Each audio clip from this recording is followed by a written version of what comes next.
Thank you so much. Dear Gitana, thank you first of all for invitation. Thank you for support. This is a special moment. On the one hand, Russia has launched its summer offensive, but on the other hand, they are being forced to engage in diplomacy. And this is both a challenge and a real opportunity for us all, a chance to try to end this war. First, as before, our top priority is supporting our defense, and I'm grateful for all the support packages and for every investment in weapons production in Ukraine and for the development of production in your countries as well. Europe, together with America, has better weapons than Russia. We also have stronger tactical solutions.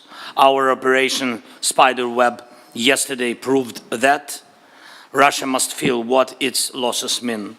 That is what will push it toward diplomacy. And when Russia takes losses in this war, it's obvious to everyone that Ukraine is the one holding the line, not just for itself, but for all of Europe.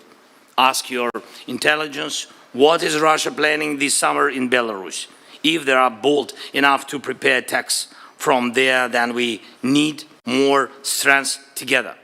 And right now, that means strengthening Ukraine so we can stop this war and prevent it from spreading. That's why weapons production matters. Ukraine can cover up to 40% of its weapons need with domestic production, but this requires stable funding. Our operations show how much impact investments, especially in drones, can have. And we still urgently need air defense, especially Patriot systems and missiles for them. Each of you knows what we need and what you can do to help. Decisions are needed. Second, we must do everything to make sure diplomacy is not empty. Our delegation is now in Istanbul and we are ready to take the necessary steps for peace.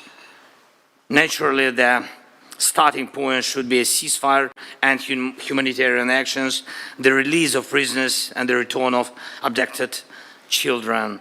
And all key issues can be resolved at the level of leaders. And if Russia undermines even this initial agenda, and if the Istanbul meeting brings nothing, that clearly means strong new sanctions are urgently needed from the EU's 18th package and from the United States, specifically the strongest sanctions President Trump promised.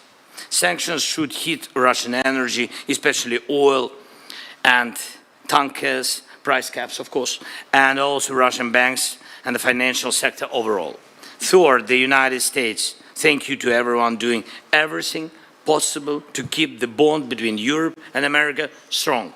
We need the support of President Trump, the US Congress, and the American people. Whatever happens in global competition, it is our shared duty, Europe's, America's, and everyone who values freedom, to defend it together. We need as many points of connection as possible, including at the NATO summit this June. And one of the key principles of European security is that Russia must not have veto power over NATO decisions or influence over the alliance or its members. That principle must remain in place. Euro-Atlantic security is a business of Euro-Atlantic nations. Putin chose to stand against Europe, so he has no place in deciding its future. And that must not change. It's important to confirm at the NATO summit in June that the allies stays strong and that Europe will not give up its own security.